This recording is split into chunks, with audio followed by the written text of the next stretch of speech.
આવો આજે આપણે એક એવા સૂર્યના આભા મંડળમાં પ્રવેશ કરીએ કે જ્યાં આપણે બળતરાનું શમન થાય.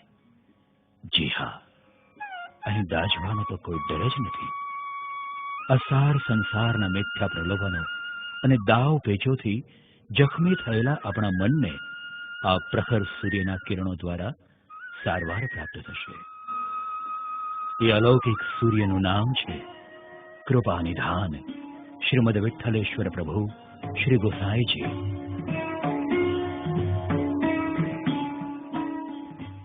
શ્રી ગોસાઈજીના નામરૂપી સૂર્યના પ્રકાશથી ભક્તોના હૃદયનો અંધકાર દૂર થાય છે.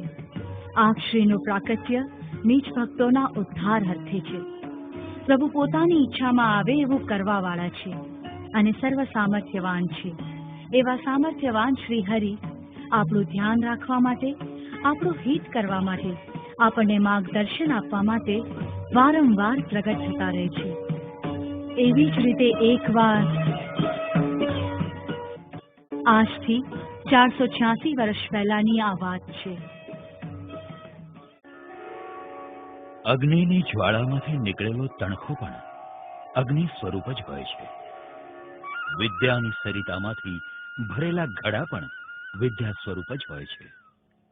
અગ્નિમાંથી ગમે એટલા તણખા નીકળે તો પણ એ અગ્નિ ઓછો નથી થતો.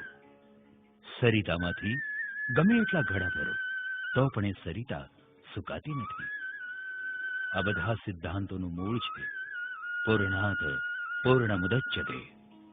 પૂર્ણમાંથી પૂર્ણ જ નીકળે અને છતાંય પૂર્ણ તો પૂર્ણ જ રહે અને નીકળેલા તમામ પૂર્ણો પણ પૂર્ણ જ હોય.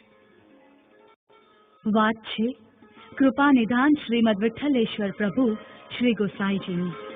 ભગવદ ઈચ્છાને માન આપીને શ્રીમદ વલ્લભાચાર્યજી શ્રી મહાપ્રભુજીએ કાશીમાં મહાલક્ષ્મી નામની કન્યા સાથે વિવાહ કર્યો.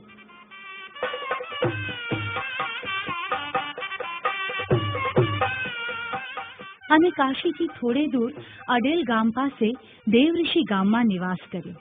ત્યાં પ્રથમ પુત્ર શ્રી ગોપીનાથજીનું પ્રાકટ્ય થયું. ત્યાર પછી શ્રી મહાપ્રભુજીએ નજીકના ચરણાટ ગામમાં નિવાસ કર્યો. ત્યાં અદ્ભુત સૃષ્ટિ સૌંદર્ય હતું. આ ગામમાં વામન ભગવાનના ચરણાર વિંદના ચિહ્નો હતા. તેથી એનું નામ ચરણાટ અથવા ચરણાદ્રી પડ્યું હતું. પ્રાકૃતિક સૌંદર્યનું રસપાન કરતા કરતા એકાંતમાં શ્રી મહાપ્રભુજી શ્રી સુબોધિનીજીનું લેખન કાર્ય કરાવતા.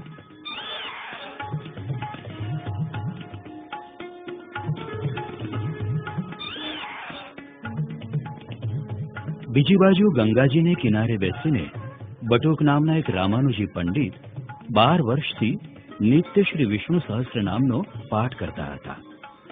એક સમય ગંગાજીમાંથી શ્રી વિઠ્ઠલનાથજીનું સ્વરૂપ પ્રગટ થયું. એ સ્વરૂપે બટુક પંડિતને આજ્ઞા કરી કે બટુક પંડિત, 1 મહિના સુધી તું અમારી સેવા કરજે. પછી અમે કહીએ ત્યાં અમને પધરાવી આવજો. આમ બટુક પંડિતે ભગવદ આજ્ઞા પ્રમાણે 1 મહિના સુધી એ સ્વરૂપની સેવા કરી. મહિનો પૂરો થયા પછીની રાત્રે શ્રી વિઠ્ઠલનાથજીએ બટુક પંડિતને આજ્ઞા કરી કે અહીંથી 3 કોસ દૂર ચરણાટ ગામ છે. ત્યાં આચાર્ય શ્રી મહાપ્રભુજી બિરાજે છે. અમને એની પાસે લઈ ચાલ. ત્યાં જઈને કહેજે કે શ્રી ઠાકોરજી આજ્ઞા કરીને પધાર્યા છે. તેઓ તરત અમને પધરાવી લેશે અને તારા પર બહુ પ્રસન્ન થશે. બીજા દિવસે બપોરના સમયે બટુક પંડિત શ્રી વિઠ્ઠલનાથજીના સ્વરૂપને ઝાંપીજીમાં પધરાવી મસ્તક પર ધારણ કરીને શ્રી મહાપ્રભુજીના નિવાસ સ્થાને પહોંચી ગયા. આવો આવો બટુક પંડિત, પધારો. શ્રી મહાપ્રભુજીએ સહર્ષ શ્રી વિઠ્ઠલનાથજીને પોતાને ત્યાં પધરાવ્યા અને બટુક પંડિતનો યથોચિત આદર સત્કાર કર્યો. એ જ સમયે શ્રી મહાપ્રભુજીને ગૃહે શ્રી મહાલક્ષ્મી બાહુજીની કુખે બીજા પુત્રનું પ્રાકટ્ય થયું.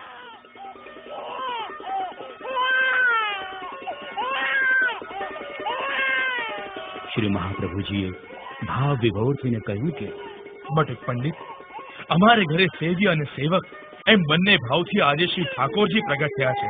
હા હા બટુકજી, શ્રી ઠાકોરજી પ્રગટ થયા છે.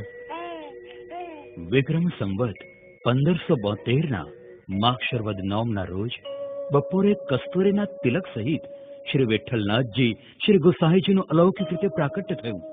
સૌએ નંદ મહોત્સવ ઉજવ્યો.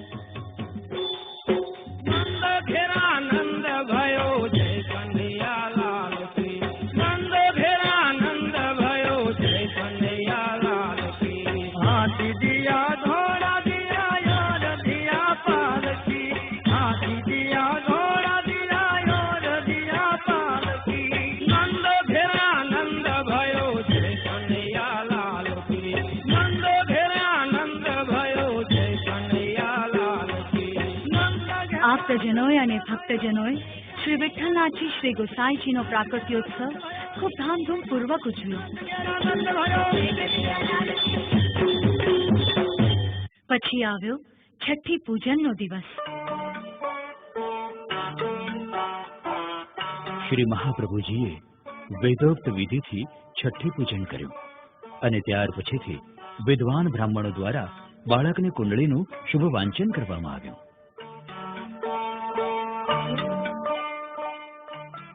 હવે આવ્યો પ્રાકટ્ય પછીનો 11મો દિવસ.